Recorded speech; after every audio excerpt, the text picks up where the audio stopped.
దేవుడు ఏమై ఉన్నాడు అని ఒక ఖాళీ వదిలిపెట్టి మీరేం రాస్తారో రాయండి అంటే మీ మనసులోకి మొట్టమొదటిగా వచ్చే ఆలోచన ఏంటి? God is dash. Who is God? అసలు దేవుడు ఎవరు? కొంతమందికి గాడ్ ఈజ్ జడ్జ్ అనే మాట జ్ఞాపకం వస్తుంది. తప్పులు చేసే వాళ్ళకి దేవుడు అమ్మో న్యాయవంతుడు, దేవుడు శిక్షించేవాడు అని జ్ఞాపకం రావచ్చు. మరి కొంతమంది గాడ్ ఈజ్ లవ్, దేవుడు ప్రేమ స్వరూపి అని చెప్పచ్చు. మరి కొంతమంది గతంలో భయంకరమైన స్థితిలో నుండి దేవుని కృప ద్వారా రక్షించబడి కాపాడబడిన వారు గాడ్ ఈజ్ ఫర్గివింగ్, దేవుడు క్షమించేవాడు అని వ్రాయొచ్చు. మరికొంతమంది దేవుడు దయగలిగిన వాడు, గాడ్ ఈజ్ మర్సిఫుల్. సో దేవుడు ఒక మాటలో చెప్పాలంటే ఆయన వర్ణనకు మించినవాడు. గాడ్ ఇస్ డాష్ అనే ఆ ఖాళీలో ఏమైనా మనం రాయొచ్చు, ఎన్నైనా మనం రాయొచ్చు. దేవుని గురించి వర్ణించడానికి, వివరించడానికి ఎన్నెన్నో మన జీవితంలోనే దేవుడు ఆయా సమయాలలో మనకు ఎలా అవసరమో ఆ విధంగా మనకు హీ షోస్ అప్ ఇన్ ఆ టైమ్స్ ఆఫ్ నీడ్. ఒకవేళ తండ్రి భూలోకపు తండ్రిని కోల్పోయిన వారి జీవితంలో ఒక పరలోకపు తండ్రిగా ఉండి ఆదరించేవాడు. గాడ్ ఈజ్ అవర్ ఫాదర్, నన్ను పరలోకపు తండ్రి అని పిలవండి అని దేవుని వాక్యం సెలవిస్తూ ఉంది. అంత మాత్రమే కాదు, మా పాప నిత్య ఒకరోజు ఒక పాట రాస్తుంది. ఆ పాటలో ఏమని రాసిందంటే, దేవా నా తండ్రి నీవే, నా కొడుకు కూడా నీవే అని రాసింది. ఆ మాట మరి ఇప్పటివరకు ఎప్పుడు ఎవరు పాడడం, ఎవరు రాయడం వినలేదు. ఆ మాట వినగానే నేను జార్నలిస్ట్ గారు గట్టిగా నవ్వుకున్నాం.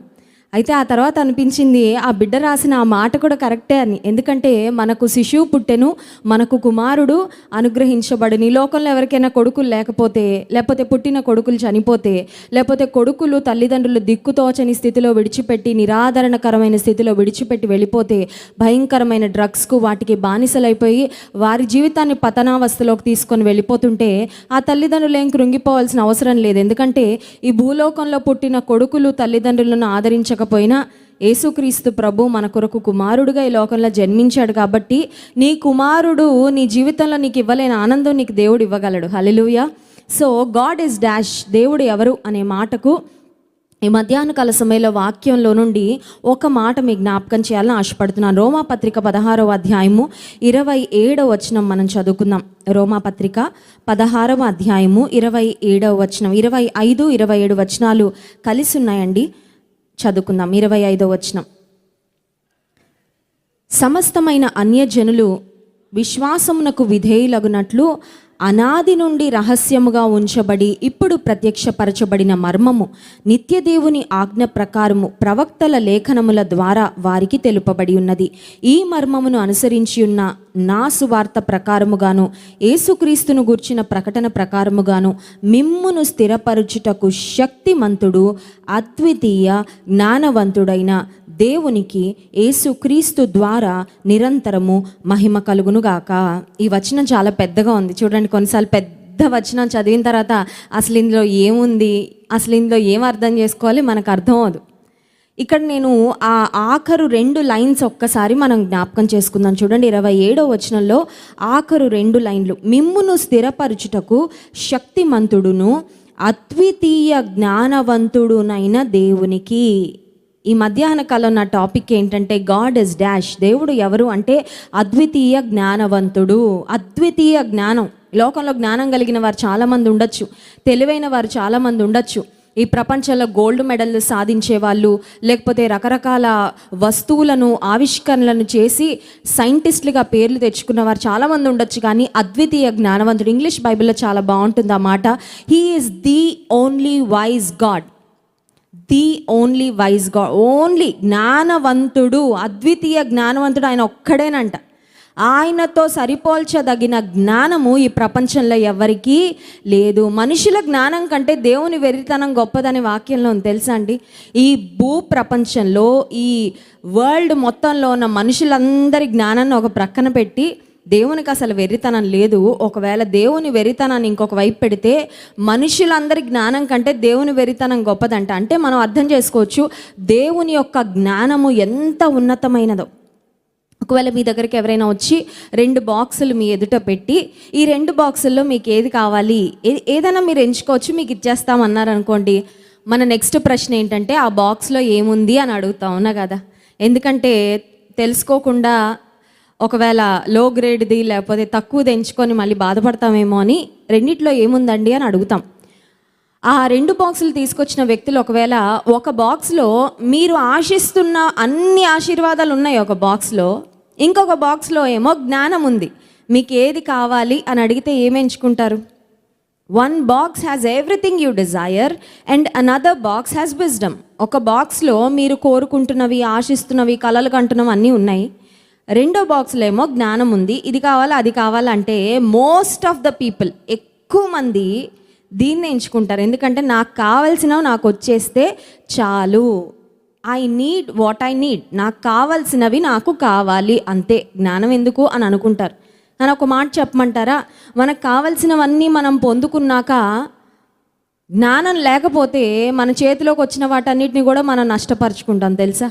Even though you have everything you need, నీకు కావాల్సినవన్నీ నీకు వచ్చినా నీలో గనక దైవికమైన జ్ఞానం లేకపోతే నీకు దేవుడిచ్చినవన్నిటిని కూడా నువ్వు ఎలా నిలబెట్టుకోవాలో, ఎలా వాటిని కాపాడుకోవాలో, ఎలా వాటిని వృద్ధి చేసుకోవాలో నీకు చేతగాక వాటన్నిటిని నువ్వు నష్టపరుచుకుంటావు. అందుచేత ఈ మధ్యాహ్న కాల సమయంలో దైవికమైన జ్ఞానంతో మనము నింపబడాలి అని మనము ఆశించాలి. మొట్టమొదటగా చాలాసార్లు అనుకుంటాం, నాకు ఎవ్వరి గైడెన్స్ అవసరం లేదండి, నాకు ఎవ్వరు చెప్పక్కర్లేదు, ఎందుకంటే నాకు అన్నీ తెలుసు కదా, నాకు అన్నీ తెలుసు, నాకు ప్రపంచం అంతా తెలుసు అనుకుంటారు. వాళ్ళు ఇప్పుడు చాలా పెద్ద అజ్ఞానులు కదండి. ఎందుకంటే ఎవరికీ అన్నీ తెలీదు, ఎవ్వరికీ అన్నీ తెలీదు. ఒక మాటలో చెప్పాలంటే మనం దేవుని పాఠశాలలో ప్రతిరోజు స్టూడెంట్స్గానే ఉండాలంట. దేవుని పాఠశాలలో ఎంత గొప్ప భక్తుడైనా, ఎంత గొప్ప విశ్వాసైనా ప్రతిరోజు దేవుని పాఠశాలలో మనము విద్యార్థులముగానే ఉండాలి. ప్రతిరోజు నేర్చుకోవాలి. నేను సాత్వికుడను, దీన మనసు గలవాడను కనుక నా యొద్ద నేర్చుకొనుడి అని యేసయ్య చెప్పారు. ప్రతిరోజు రాత్రి ప్రకటన గ్రంథ ధ్యానాలు జాన్ వెస్లీ గారు చెప్తున్నారు. మీలో ఎంతమంది వింటున్నారు నాకు తెలియదు, కానీ అనేకమైన నూతనమైన విషయాలు దేవుని వాక్యాన్ని చదువుతూ ఉంటే, దేవుని వాక్యంలో ఇంత అర్థం ఉందా, దేవుని వాక్యంలో ఇన్ని అంశాలు ఉన్నాయా, ప్రపంచంలో జరుగుతున్న ఇన్ని విషయాలను గురించి అన్నీ అంతే కదా. ఇప్పుడు ఎవరైనా కష్టంలో ఉన్నారు, మన దగ్గరకు వచ్చారు, ఏదో సహాయం అడిగారు, వాళ్ళ పరిస్థితిలోకి వెళ్ళి దాన్ని ఎంపతి అంటారు. అంటే ఎదుటి వారి స్థితిలోకి తమ్మును తాము ఊహించుకొని, అమ్మో వీళ్ళు ఇంత కష్టంలో ఉన్నారంటే వాళ్ళు ఎంత బాధపడుతుంటారో, వాళ్ళు ఎంత ఆదరణ కోరుకుంటున్నారో, వారికి సహాయం చేయాలని వారి getting in to someone's shoes అంటారు ఇంగ్లీష్లో, వెళ్ళి ఆలోచించుకొని సహాయం చేసేవారు చాలా తక్కువ మంది. యూజువల్గా ఎవరైనా మనల్ని వచ్చి సహాయం అడిగితే యూజువల్గా ప్రజల యొక్క ఆలోచన విధానం ఎలా ఉంటుందంటే, నాకున్న కష్టాలు ఏంటి, నాకున్న ఆర్థిక ఇబ్బందులు ఏంటి, నా ఎదురుగా ఉన్న ఖర్చులు ఏంటి, నేను తీర్చాల్సిన అప్పులు ఏంటి, ఇవన్నీ ఆలోచించుకొని నాకే ఇన్ని కష్టాలుంటే వాళ్ళ కష్టాలు తీర్చడానికి నాకెక్కడవుతుందని సారీ అండి నా వల్ల కాదండి అని పంపించేస్తాం. అంటే జీవితంలో ఎవరైనా మన దగ్గరికి ఏదైనా పరిస్థితిని, విషయాన్ని తీసుకొని వస్తే దాన్ని వాళ్ళ కోణం నుండి చూడడం కంటే చాలాసార్లు మన కోణం నుండి మనం చూసుకుంటూ ఉంటాం. మన జీవితం కాబట్టి మన కోణం, మనకు ఒక కష్టం రాగానే దాన్ని మన కోణం నుండి ఆలోచిస్తూ ఉంటాం. ఒక శోధన రాగానే మన కోణం నుండి ఆలోచిస్తూ ఉంటాం. ఒక నిర్ణయం తీసుకోవాల్సినప్పుడు మన కోణం నుండి నాకేది మంచిది, నాకేది మేలైనది, నాకేది శ్రేష్టమైనది అని మన కోణం నుండి మనం ఆలోచించుకొని ముందుకు వెళ్తూ ఉంటాం. కానీ దేవుని జ్ఞానంతో నింపబడిన వ్యక్తులు జీవితాన్ని తమ కోణం నుండి కాకుండా దేవుని కోణం నుండి చూస్తారు. They will start looking at life from God's perspective. ఒక సమస్య రాగానే దేవుడు నాకేం నేర్పించాలని ప్రయత్నం చేస్తున్నాడు, ఈ పరిస్థితిలో నేను ఎలా వ్యవహరించాలి, ఈ పరిస్థితిలో నేను ఎలాంటి నిర్ణయాలు తీసుకోవాలి, ఈ పరిస్థితిలో నేను ఎలా అడుగులు ముందుకు వేయాలి, దేవుడు ఏం ఆశిస్తున్నాడు, దేవుడు ఏం కోరుకుంటున్నాడు. ఇన్ని సంవత్సరాలు క్రైస్ట్ వర్షిప్ సెంటర్లో నేను ఎదిగాను ఒక విశ్వాసిగా, ఇన్ని వాక్యాలు నేను నేర్చుకున్నాను. ఇప్పుడు నాకు దేవుడు వినిపించిన వాక్యాలన్నీ నేను అన్వయించుకోవాలని దేవుడు ఆశిస్తున్నాడు కదా. సో దేవుడు ఆశించినట్లుగా నేను అడుగులు వేయాలి అని ఆలోచించడము దేవుని జ్ఞానముతో నింపబడడం. అంతేగాని ఒక సమస్య రాగానే, ఒక ఎంపిక చేసుకోవాల్సి వచ్చినప్పుడు, ఒక ఇబ్బందికరమైన పరిస్థితి వచ్చినప్పుడు, ఒక శ్రమ రాగానే అందరూ మనుషులలాగానే నువ్వు ఆలోచిస్తున్నావు అంటే మందిరానికి రాని వారికి నీకు తేడా లేదన్నమాట. ఇంకొక మాటలో చెప్పాలంటే నువ్వు దేవుని జ్ఞానం మీద ఆధారపడడం కంటే ఎక్కువగా నీ జ్ఞానం మీద నువ్వు ఆధారపడుతున్నావు. మానవ జ్ఞానము మీద ఆధారపడితే ఆధ్యాత్మికంగా నువ్వు ఎదుగుతున్నట్లు ఖచ్చితంగా కాదు. దేవా నేనేం చేయాలి? So wisdom is looking at life from God's perspective. రెండవదిగా మనం ఆలోచిస్తే జ్ఞానం మనకు ఎందుకు ఉపయోగపడుతుందంటే, నీ జీవితంలో నువ్వు మేలైన ఎంపికలు చేసుకోవడానికి ఈ జ్ఞానము నీకు ఉపయోగపడుతుంది. సే ఫర్ ఎగ్జాంపుల్, నోరు తెరిచి మాట్లాడాలా, నోరు మూసుకొని ఉండాలా? అది కూడా ఎంపికే. కొన్నిసార్లు మనం నోరు తెరిచి మాట్లాడి ఆ మాట్లాడిన మాట వలన ఉపయోగం కంటే నష్టం, కష్టం ఎక్కువ వచ్చేసి ఆ తర్వాత ఎన్ని రోజులు బాధపడతాం, అయ్యో అనవసరంగా మాట్లాడానే. కొన్నిసార్లు కొంతమంది వ్యక్తుల ముందు మాట్లాడడం కంటే నోటికి పెద్ద తాళం వేసుకోవడం చాలా బెటర్. ఎందుకంటే వాళ్ళు కొన్నిసార్లు నువ్వు మంచిగా మాట్లాడినా దాన్ని చెడుగా తీసుకోవచ్చు. నువ్వు మంచిగా మాట్లాడదాం అనుకొని, ఫర్ ఎగ్జాంపుల్, కొన్నిసార్లు అది వేరేలాగా బయటకు రావచ్చు. నీ మనసులో ఒకటి ఉంటుంది, కొన్నిసార్లు అది వేరేలా బయటకు వస్తుంటుంది. ఆ తర్వాత అనిపిస్తుంది, అయ్యో నేను మౌనంగా ఉండాలనే ఎంపిక చేసుకొని ఉంటే ఎంత బాగుండేదో, నేను మాట్లాడేశానే అని కొన్నిసార్లు మనం బాధపడుతూ ఉంటాం. సో జీవితంలో సరైన ఎంపికలు చేసుకోవడానికి దైవికమైన జ్ఞానము నీకు దోహద పడుతుంది. గురువులు లేకపోతే చూడండి, కొంతమంది ప్రతిదానికి ఎవరో ఒకరిని వెళ్ళి సలహా అడుగుతారు. సే ఫర్ ఎగ్జాంపుల్, ఇప్పుడు చిన్నపిల్లలుగా ఉన్నప్పుడు మాకు మా తల్లిదండ్రులు ఏం నేర్పించారంటే, ప్రతిదానికి మా మమ్మీని మా డాడీని అడగకుండా మేము ఏమీ చెయ్యం. ప్రతిదానికి తల్లి తండ్రి యొక్క ఇన్పుట్, ప్రతిదానికి వాళ్ళు ఏం చెప్తే అదే చేయాలి. సరే, ఇప్పుడు వివాహం అయి వచ్చింది, నేను ప్రతిదానికి ఫోన్ చేయాలా? ప్రతిదానికి నేను ఫోన్ చేసి మాట్లాడాలి? ఇప్పుడు ఓకే, దేవుడు నాకు పెట్టిన నా భర్త నా శిరస్సు. ఇప్పుడు ప్రతిదానికి నేను దైవజనుని అడిగి చేస్తాను. ప్రతి చిన్న విషయానికి కూడా దైవజనుని పర్మిషన్ లేకుండా నేను ఏ విషయంలో కూడా ముందుకు వెళ్ళను. కొన్నిసార్లు దైవజనులు అంటారు, ప్రతిదీ నువ్వు నాకు ఎందుకు చెప్తావు, నువ్వు ముందుకు వెళ్ళిపో, ఎందుకంటే అంత సమయం ఉండదు పరిచర్యలో. అలాంటప్పుడు నేను ఎవరికి ఫోన్ చేయడానికో లేకపోతే దైవజన్ని అడగడానికో అవకాశం లేనప్పుడు అప్పుడు నేను ఏం చేయాలి? దేవుని జ్ఞానము మీద ఆధారపడాలి. దేవుని జ్ఞానం మీద ఆధారపడకపోతే మేలు కంటే లాభం కంటే నష్టమే దాపురించవచ్చు. కొన్నిసార్లు అది మన కుటుంబానికి నష్టం అవ్వచ్చు, లేకపోతే మన బిడ్డలకు నష్టం కలగచ్చు, లేకపోతే నీ వ్యక్తిగత జీవితానికి నష్టం కలగచ్చు, లేకపోతే సంఘానికి కూడా కొన్నిసార్లు మన నష్టకరమైన పనులు చేస్తూ ఉండొచ్చు అజ్ఞానంతో ప్రవర్తించినప్పుడు. So wisdom gives you the ability to make the right choices. మంచి నిర్ణయాలు తీసుకోవడానికి దేవుని జ్ఞానము నీ జీవితంలో ఎంతగానో దోహదపడుతుంది. అంత మాత్రమే కాదు, దేవుని జ్ఞానంతో ఎప్పుడైతే నింపబడతామో జీవితంలో అసలు ఏం సాధించాలో నీకు క్లారిటీ వస్తుంది. జీవితంలో ఏం సాధించాలి, what is your goal in life, అసలు ఎందుకు బ్రతుకుతున్నారు అన్న విషయానికి ఒక క్లారిటీ వస్తుంది. కొంతమంది బ్రతుకుతారు, ఒకరి మీద పగ తీర్చుకోవడానికి బ్రతుకుతారండి, లేరా అలాంటి వారి సమాజంలో?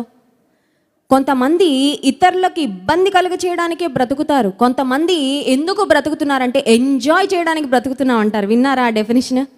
యవనస్తులు ప్రాముఖ్యంగా, ఎందుకు బ్రతుకుతున్నావు బాబు? ఎంజాయ్ చేయడానికండి. మా అమ్మ నాన్న బాగా కష్టపడి ఇంత సంపాదించి పెట్టారండి, ఇంకా మేము కూడా ఎందుకు కష్టపడ్డాం? ఎంజాయ్ చేయడానికి బ్రతుకుతున్నాం. నెలంతా కష్టపడతాడు, జీతం రాగానే ఎంజాయ్ చేసి 2 రోజుల్లో మొత్తం అయిపోద్ది అనమాట. కష్టార్జితం అంతా గాలికి వెళ్ళిపోద్ది.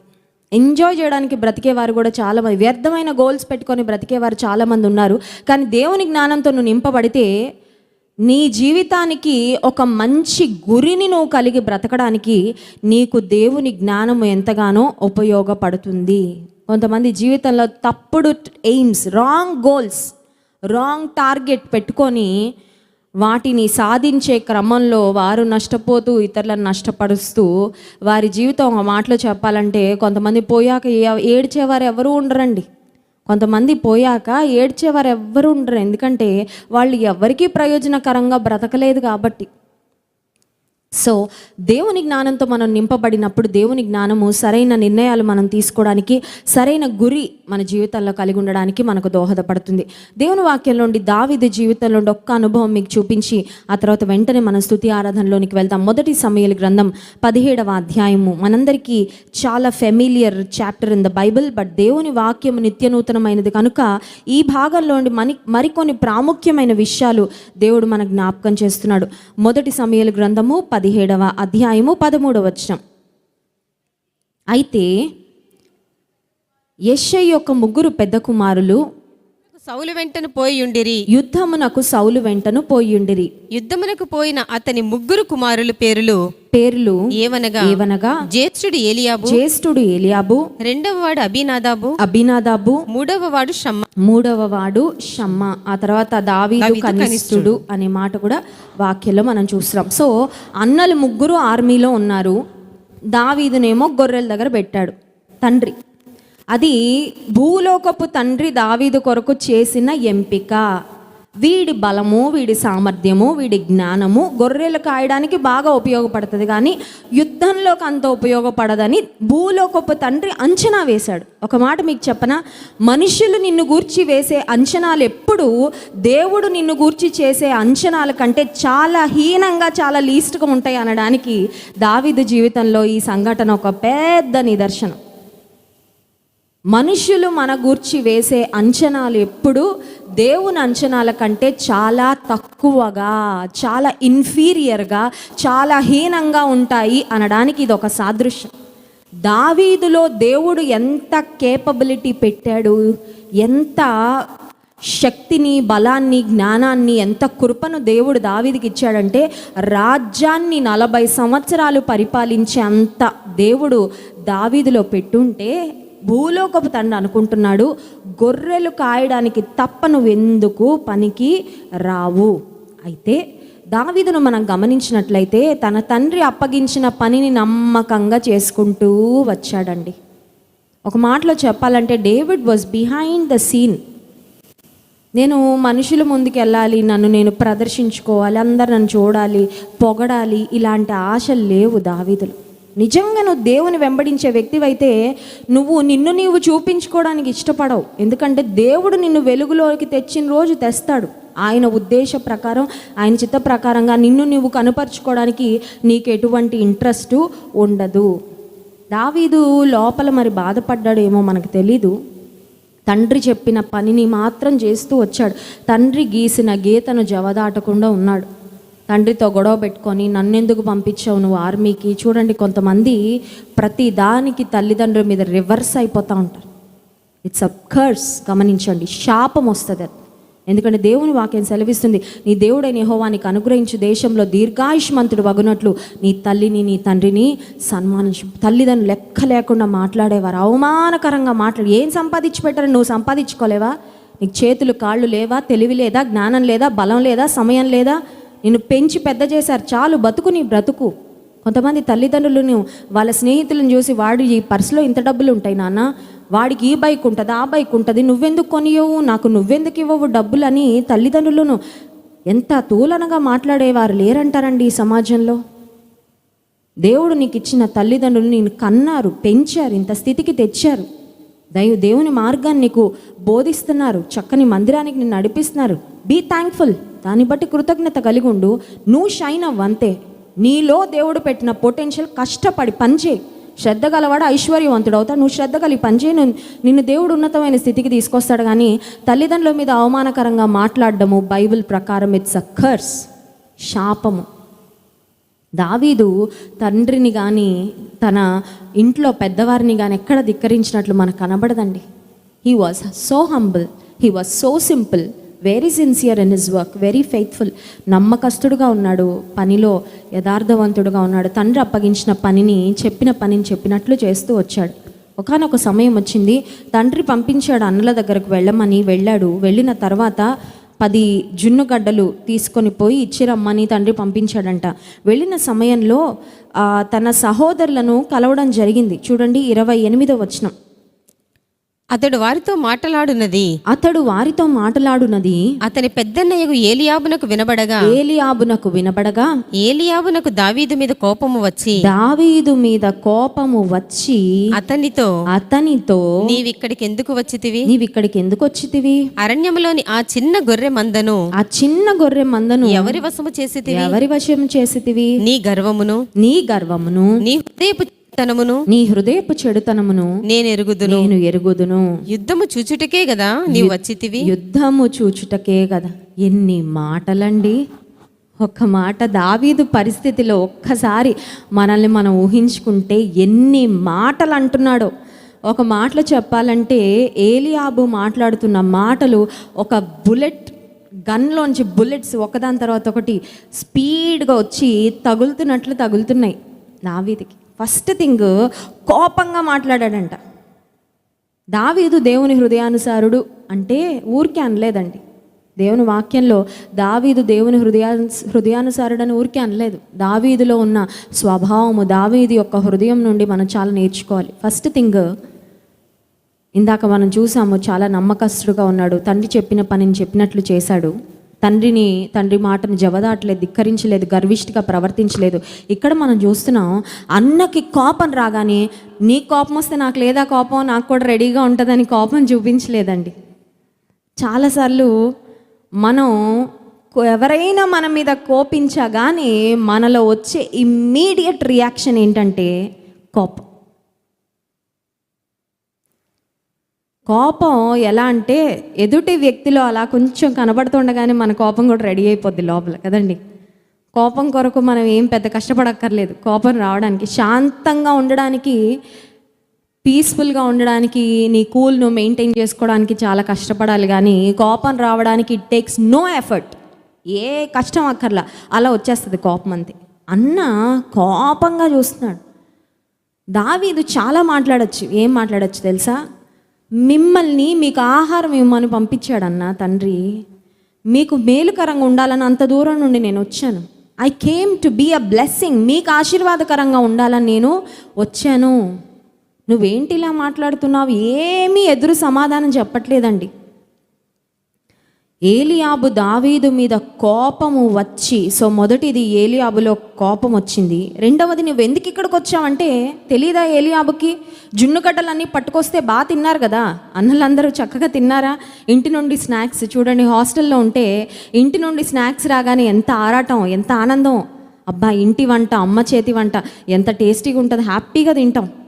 తిన్నారు కదన్నా, గుర్తులేదా, మర్చిపోయావా అప్పుడే అని మాట్లాడొచ్చు. నువ్వెందుకు వచ్చావు అని అడుగుతున్నాడు. ఆ తర్వాత చూస్తే అరణ్యములో ఆ చిన్న గొర్రె మందను ఎవరు వశం చేసావంటే Eliab was literally trying to put David down. దావీదుని తొక్కేయాలని చూస్తున్నాడండి. సింపుల్గా దావీదును కించపరచాలని మాట్లాడు. చిన్న గొర్రె మంద, అది కూడా చూసుకోవట్లేదా నువ్వు? దాన్ని ఎవరి వశం చేసి వచ్చావు? సింహాలు, తోడేళ్ళు, ఎలుగుబంట్లు అన్నీ పడిపోయి ఉంటాయిలే అన్నట్లుగా మాట్లాడుతున్నాడు. ఆ తర్వాత మనం చూస్తే నీ గర్వమును, నీ హృదయపు చెడుతనమును నేను ఎరుగుదును. అసలు దావీదు హృదయం ఏలియాబుకి ఏం తెలుసు? దావీదు హృదయం ఏలియాబుకు తెలీదు. దీనికి దావీదు ఎన్ని రకాలుగైన సమాధానం చెప్పచ్చు, కానీ యుద్ధము చూచుటకే కదా నీవు వచ్చితివి అంటే అక్కడైనా అనొచ్చు, చూడడానికి రాలేదన్నా చేయడానికి వచ్చానని. చూడండి, కొన్నిసార్లు ఎదుటివారి మాటకు మాట అని TV9 డిఫరెంట్ ఛానల్స్లో వేస్తూ ఉన్నారు. ఎలా ఉంటుందంటే నువ్వా నేనా అన్నట్టు ఉంటుంది అక్కడ వార్, మాటల యుద్ధం. ఒక వ్యక్తి, ఒక రాజకీయ నాయకుడు ఒక మాట అంటే దానికి ధీటైన మాట ఇంకొక ఆయన బుల్లెట్ లాగా వదులుతూ ఉంటాడు. అది సౌండ్ ఎఫెక్ట్స్తో, ఆ తర్వాత వీడియో ఎఫెక్ట్స్తో వేస్తూ ఉన్నారు టీవీ ఛానల్స్లో. దావీదుకు మాటకు మాట ఇవ్వడానికి అన్ని మాటలు రెడీగా ఉన్నాయి, కానీ కోపానికి కోపం, మాటకు మాట, ప్రత్యుపకారం లేకపోతే ప్రతిగా చేయడానికి దావీదు దగ్గర అన్నీ రెడీగా ఉన్నాయి, కానీ దావీదు చేయలేదు. దావీదు యుద్ధం చూడడానికి రాలేదురా, మీరున్నారు యుద్ధం చూడడానికి. చూడండి, అనొచ్చు కదా, మీరున్నారు ఇక్కడ ఉండి వేస్ట్ ఫెలోస్ లాగా ఆ గొల్యాతు అపహాస్యం చేస్తుంటే పిరికొల్లా ఉన్నారని ఏమైనా అనొచ్చు. ఇన్ఫ్యాక్ట్ దావీదుకు తన అన్నలను కించపరచడానికి అన్ని అవకాశాలు ఉన్నాయి. ఎందుకంటే అప్పటిదాకా అన్నలు ఉన్నారు, యుద్ధంలో ట్రైనింగ్ పొందుకున్నారు, కానీ ఒక్క అన్న కూడా ముందుకు వెళ్ళలేకపోయాడు కదా. కానీ దావీదు ఏం మాట్లాడలేదంట. చూడండి 29వ వచనం, అందుకు దావీదు నేనేమి చేసి తిని మాట మాత్రము పలికి తినని చెప్పి అతని యొద్ద నుండి తొలగి. హల్లెలూయా. దేవుని హృదయానుసారుడు కోపంగా, ఆక్రోశంగా, ఆవేశంగా, అవమానకరమైన, కించపరుస్తున్న, తర్వాత భయంకరమైన మాటలు మాట్లాడుతున్న ఏలియాబుతో ఎలా స్పందిస్తున్నాడంటే కూల్గా, నేనేం చేశాను అన్న, నేను ఏం చేశాను, మాట మాత్రం చెప్పానని సైడ్ అయిపోయాడంట. చాలాసార్లు జీవితంలో మనం ఒక గోల్ పెట్టుకొని ఇంకొక చిన్న డిస్టర్బెన్స్ రాగానే ఆ గోల్ నుంచి ఇలా డైవర్ట్ అయిపోతూ ఉంటామండి. దావీదు గొల్యాతును పెట్టుకున్నాడు టార్గెట్గా. గొల్యాతును జయించాలి, గొల్యాతుతో యుద్ధం చేయాలి టార్గెట్ పెట్టుకున్నాడు. మధ్యలో అన్న గొడవ వేసుకున్న అన్నతో గొడవ పడడం స్టార్ట్ చేయలేదు. హల్లెలూయా. అన్నతో గొడవ పడి ఉంటే దావీదు టైం అంతా వేస్ట్ అయిపోయేది, దావీదు ఎఫర్ట్ అంతా వేస్ట్ అయిపోయేది, దావీదు ఎనర్జీ అంతా వేస్ట్ అయిపోయేది. దావీదు అనవసరంగా దేవుడిచ్చిన అవకాశాన్ని పోగొట్టుకునేవాడేమో ఆ గొడవలో పడి. ఆ గొడవ మళ్ళీ దేనికి దారి తీసేదో మనకు తెలియదు. కానీ దావీదు ఏం చేశాడు అని గమనిస్తే, first thing, David overlooked his brother or David ignored his brother. ఇందాక నేను చెప్పాను, దైవికమైన జ్ఞానంతో మనం నింపబడినప్పుడు నీ గురి విషయంలో నీకొక స్పష్టత ఉంటుంది. You will be so clear about your goal. నువ్వు ఎందుకున్నావు ఈ లోకంలో, నువ్వు ఎందుకు బ్రతుకుతున్నావు ఈ లోకంలో, నీ ఉద్దేశం ఏంటి, దేవుని ఉద్దేశం ఏంటి నీ పక్షంగా ఒక స్పష్టత నీకు ఉంటుంది. కాబట్టి దేవుని ఉద్దేశము నీ పక్షంగా నెరవేర్చబడకుండా అడ్డుపడుతున్న వ్యక్తులైనా అవ్వచ్చు, పరిస్థితులైనా అవ్వచ్చు, అవి ఉన్నా లేనట్లుగానే నువ్వు ప్రవర్తిస్తావు. Hallelujah. You will start ignoring all those circumstances. దావీదు తన జీవితంలో ఏం చేశాడంటే తన అన్నలను ఇగ్నోర్ చేసి పడేశాడంతే. దేవుడు నాకు ఇచ్చిన దర్శనము, దేవుడు నా ముందు పెట్టిన టార్గెట్ గొల్యాతు, ఈ చిన్న చిన్న వాళ్ళతో నేను పోటీ పడను, వీళ్ళతో నేను యుద్ధం చేయను. ఆ తర్వాత first thing he ignored his brothers. రెండవది హీ మూవ్డ్ ఆన్, దాటి వెళ్ళిపోయాడండి. హల్లెలూయా. కొన్నిసార్లు జీవితంలో నీకైనా కొన్ని అనుభవాలను దాటి వెళ్ళిపోవాలంతే. అక్కడే పట్టుకొని కూర్చున్నావంటే నువ్వు వెళ్ళలేవు ముందుకి. సరంటే ఇద్దరు తాగుబోతులు బాగా తాగి రాత్రి ఆ పడవెక్కి అవతల వైపుకి వెళ్ళాలంట వాళ్ళ ఊరికి. సరే బాగా తాగారు, అక్కడ ఒక పడవ ఉంటే ఆ పడవ ఎక్కారు, రాత్రంతా తెడ్లు వేస్తూ ఉన్నారంట, చాలా కష్టపడుతున్నారు. తెల్లవారిపోయింది కానీ పడవ మాత్రం అద్దరికి వెళ్ళలేదు. తెల్లవారేసరికి మత్తు దిగాక చూసుకుంటే ఈ పడవ కట్టేసి ఉందంట. అక్కడ ఒక కొబ్బరి చెట్టు ఉంటే ఒడ్డున దానికి కట్టేసి ఉంది. వీళ్ళ టైం వేస్ట్, ఎనర్జీ వేస్ట్, నిద్రపాడు చేసుకొని ఎటు వెళ్ళకుండా కష్టమైతే పడ్డారు కానీ ప్రతిఫలం అయితే లేదు. Some times you have to just move on. అన్నీ నేను తేల్చుకుంటాను, అన్నీ నేను చూసుకుంటానని కూర్చున్నావంటే దేవుడు నీ జీవితం పట్ల కలిగి ఉన్న ఉద్దేశాన్ని నువ్వు నెరవేర్చలేవు. కొన్నిటిని అలా దాటుకొని ముందుకెళ్ళిపోవాలి. దేవుని వాక్యం సెలవిస్తుంది, అతని యొద్ద నుండి తొలగి. మూడవదిగా మనం గమనించినట్లయితే డేవిడ్ వాస్ ఫోకస్డ్. దావీదు గురి మీద పెట్టాడంతే మనస్సు.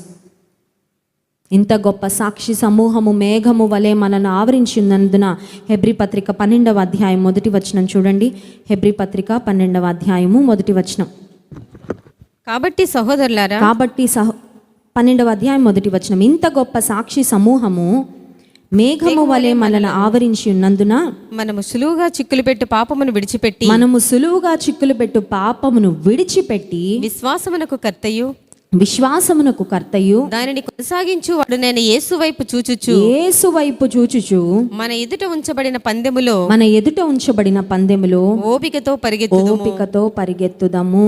పాపమును విడిచిపెట్టి, బంధకములను విడిచిపెట్టి, నువ్వు జీవితంలో అన్ని బంధకాలు వేసుకొని కూర్చుంటే దేవుని కొరకు ఒక్క అడుగు కూడా ముందుకి వెళ్ళలేవు. కొంతమందికి ఎన్ని బంధకాలు, రాకళ్ళు ఎత్తబడతారంటే చాలా బరువులు తగిలిచ్చేసుకొని ఉంది ఈవిడ, ఇంకెక్కడే గుర్తుంది. ఎన్నో పాపపు బంధకాలు. She is too much entangled. చుట్టూ ఉన్న బంధకాల చేత బంధించబడినప్పుడు ఇంకా ముందుకి వెళ్ళలేని పరిస్థితి. దావీదు తన జీవితంలో గురి వైపుకు సాగిపోయాడు. ఆ తర్వాత మనం గమనించినట్లయితే దావీదు దేవుని విశ్వాస్యతను కూడా జ్ఞాపకం చేసుకున్నాడండి. ఒక సమస్య రాగానే, గతంలో కూడా నాకు సమస్యలు వచ్చాయి, ఆ సమస్యల్లో దేవుడు ఎలా సహాయపడ్డాడు అవి జ్ఞాపకం చేసుకున్నాడు. 37వ వచనం చూడండి. సింహము యొక్క బలము నుండి ఎలుగుబంటి యొక్క బలము నుండి నన్ను రక్షించిన యెహోవా ఈ ఫిలిష్తీయుని చేతిలో నుండి కూడాను నన్ను విడిపించిననియు చెప్పెను. ఈ ఫిలిష్తీయుని సైజు, బలము, పర్సనాలిటీ ఏమి చూడట్లేదు. కానీ ఇప్పుడు నాకు ఒక సమస్య వచ్చింది. గతంలో కూడా నాకు కొన్ని సమస్యలు వచ్చాయి. గతంలో కూడా నాకు కొంతమంది శత్రువులు ఎదురుపడ్డారు. సింహము, ఎలుగుబంటి, నేను కాయుచున్న మందను అటాక్ చేయడానికి వచ్చినప్పుడు వాటి నుండి నన్ను దేవుడు తప్పించాడు. అంటే దేవుని యొక్క విశ్వాస్యత దావీదు మనసులో ఇంకా జ్ఞాపకము ఉంది. దేవుడు నీకు ఇప్పటి వరకు ఎన్నిసార్లు సహాయం చేశాడో నీకు జ్ఞాపకం ఉందా? దేవుడు ఇప్పటి వరకు ఎన్నిసార్లు నిన్ను ఆదుకున్నాడో నీకు జ్ఞాపకం ఉందా? కొన్నిసార్లు కష్టాలను జ్ఞాపకం ఉంచుకున్నంత బాగా దేవుడు చేసిన మేలులను మనం జ్ఞాపకం ఉంచుకోం. అందుకే ఎప్పుడు ముఖంలో చిరునవ్వు ఉండదు, అందుకే హృదయపూర్వకంగా స్తుతి రాదు. కారణం ఏంటంటే దేవుడు మన పట్ల చేసిన మేలులన్నీ మనం మర్చిపోతూ ఉంటాం. David remembered God's faithfulness in the past. గతంలో దేవుడు చూపించిన నమ్మకత్వాన్ని దావీదు జ్ఞాపకము ఉంచుకున్నాడు. అందుకే ధైర్యం వచ్చింది. ఎలుగుబంటి నుండి, సింహము నుండి తప్పించిన దేవుడు ఈ ఫిలిస్తీన్ నుండి కూడా ఖచ్చితంగా నన్ను తప్పిస్తాడు అనే ధైర్యాన్ని పొందుకున్నాడు. ఆ తర్వాత 40వ వచనం చూడండి. తన కర్ర చేత పట్టుకొని ఏటి లోయలో నుండి 5 నున్నని రాళ్లను ఏరుకొని తన యొద్దనున్న చిక్కములో ఉంచుకొని వడిసెల చేత పట్టుకొని ఆ ఫిలిస్తీని చేరువకు పోయెను. కొంతమంది ఉంటారండి, ఎక్కడ కూర్చుంటారో అక్కడే కూర్చొని ఒక్క అడుగు కూడా ముందుకు కదలకుండా పెద్ద పెద్ద ప్రగల్భాలు పలుకుతాడు. నేను అది చేస్తాను, ఇది చేస్తాను, అది సాధిస్తాను, ఇది సాధిస్తాను. నువ్వేమైనా సాధించాలంటే నువ్వు అడుగులు ముందుకు వేయాలి. You have to take some steps. అడుగులు వేయకుండా నువ్వు గమ్యాన్ని ఎలా చేరుకుంటావు? కొంతమంది ఎక్కడ కూర్చున్నారో అక్కడే కూర్చొని నేను అంత ఎదిగిపోవాలి, ఇంత ఎదిగిపోవాలి, అన్ని సాధించాలి, ఇన్ని సాధించాలి, దేవుని కొరకు వాడబడాలంటే నువ్వు ఉన్న ఇంట్లో నుండి ఒక్క అడుగు కూడా కదలడం లేదు. నువ్వు ఎలా వాడబడతావు? నువ్వు కొంచెం కూడా స్ట్రెచ్ అవ్వడానికి ఇష్టపడట్లేదు. నీ సమయాన్ని దేవుని కొరకు వాడడానికి నువ్వు కొంచెం కూడా ప్రయాసపడట్లేదు. ఎలా వాడబడతావు? దావీదు వడిసెలు రాళ్లను చేత పట్టుకొని ఆ ఫిలిస్తీని చేరువకు పోయెను. ఒక మాటలో చెప్పాలంటే he took steps and boldly faced the enemy. జీవితంలో దేవుడు నీ పట్ల కలిగిన ఉద్దేశాన్ని నువ్వు నెరవేర్చాలంటే నువ్వు అడుగులు వేయాలి. ఎంత పెద్ద ప్రయాణం అన్నా తొలి ఒక్క అడుగుతోనే ప్రారంభమయ్యేది కదండి. Any great destination you take, it starts with a single step. ఒక్క అడుగుతో ప్రారంభమవుతుంది. ఏం చేయాలనుకున్నా, నీ ఆధ్యాత్మిక జీవితంలో ఏది సాధించాలనుకున్నా, భౌతిక పరంగా ఏది సాధించాలనుకున్నా అడుగులు వేయాలి, జీవితంలో ముందుకు వెళ్ళాలి. ఆ తర్వాత 45వ వచనం చూడండి. దావీదు నీవు కర్రయు ఈటయు బల్లెమును ధరించుకొని నా మీదికి వచ్చుచున్నావు. అయితే నీవు తిరస్కరించిన ఇశ్రాయేలీయుల సైన్యములకు అధిపతియగు యెహోవా పేరట నేను నీ మీదికి వచ్చుచున్నాను. హల్లెలూయా. దావీదుకున్న గొప్ప ధైర్యం ఏంటంటే దేవుని నామము, యెహోవా నామము పేరిట. He went in the name of the Lord. యెహోవా నామము బలమైన దుర్గం అంట. నీ జ్ఞాపకం ఉందా? అది చిన్న చిన్న సమస్యలు రాగానే భయపడిపోతున్నావు. నీ పక్షంగా బలమైన దుర్గముగా ఉన్న యెహోవా నామము ఉంది అని మర్చిపోయావా? Everyone who calls on the name of the Lord will be saved. యెహోవా నామమును, దేవుని నామమును ప్రార్థన చేస్తే, మొరపెట్టుకుంటే నువ్వు రక్షించబడతావని వాక్యం సెలవిస్తుంది. యెహోవా నామము నీ దగ్గర ఉంది, కానీ దాన్ని వాడడం నీకు చేత అవుతుందా? దావీదు యెహోవా నామము పేరట యుద్ధం చేయడానికి వెళ్ళాడు. నీ జీవితంలో ఏ పని ప్రారంభించడానికి ముందైనా గుర్తుపెట్టుకో, దేవుని నామము పేరట చేయి, ఆయన నామం పేరిట ప్రార్థన చేయి, ఆయన నామం పేరిట ప్రారంభించు. ఏ పనిలో అయినా గొప్ప సఫలతను నీవు చూస్తావు. In the name of the lord. ఆఖరిగా ఒక్క మాట చూడండి, 49వ వచనం. తన సంచిలో చేయి వేసి అందులో ఉండి రాయి ఒకటి తీసి వడిసెలతో విసిరి ఆ ఫిలిస్తీయుని నుదుట కొట్టెను. ఆ రాయి వాని నుదురు చొచ్చినందున వాడు నేలను బోర్ల పడెను. అసలు దావీదు గొల్యాతు దగ్గరకు అడుగులు వేస్తుంటేనే దావీదు హృదయంలో కూడా చాలా తలంపులు వెళ్తూ ఉండాల. అమ్మో, వెళ్ళడం అయితే వెళ్తున్నాను కానీ నేను సాధించగలనా? కొన్నిసార్లు చూడండి, ఏదో మేకపోతే గాంభీర్యం అన్నట్లు ప్రదర్శిస్తాం కానీ మన లోపల పెద్ద తుఫాను నడుస్తూ ఉంటుంది ఆలోచన. ఆ వెనకాల ఇశ్రాయేలీయులు భయంకరంగా కేకలు వేస్తూ ఉండుంటారు. ఫిలిస్తీన్లు ఆన్ ది అదర్ హ్యాండ్ దావీదును భయపెట్టడానికి, దావీదును కృంగదీయడానికి ఎన్ని కేకలు వేస్తున్నారు. దావీదు మాత్రం గురి చూసి కొట్టాడు. అంటే వాళ్ళ కేకలు, అరుపులు, ఆర్భాటము, శబ్దం అవన్నీ రాయబడలేదు. But you can simply imagine. ఇప్పుడు యుద్ధం జరుగుతుంది ఎలా లోయలో, అక్కడ బోల్డ్ అంతమంది సైన్యం ఉన్నారు. ఫిలిస్తీన్ల తరపున, ఇజ్రాయేల్ తరపున బోల్డ్ అంతమంది సైన్యం ఉన్నారు. ఇప్పుడు ఇంత చిన్న పిల్లోడు వెళ్తున్నాడు. ఆ ఫిలిస్తీన్లు బోల్డ్ అంత గోల చేసి ఉంటారండి. ఎందుకంటే నువ్వేం సాధిస్తావురా, వస్తున్నావు కానీ ఒక్క షాట్ చాలు, మా గొల్యాతు ఒక్క చిటికెలో నిన్ను అలా ఎత్తి ప్రక్కన పడేస్తాడని ఎంతమంది ఎన్ని కేకలు వేస్తున్నారో మనకు తెలియదు. ఒక క్రికెట్ మ్యాచ్ జరుగుతుంటే ఒక బాల్ రివ్వున ఆకాశంలోకి వెళ్ళగానే ఇంకా జనాల యొక్క హడావిడి మనం చూస్తాం కదండి. అక్కడ కూడా it must have been the same scenario. అదే పరిస్థితి అక్కడ ఉండుండొచ్చు.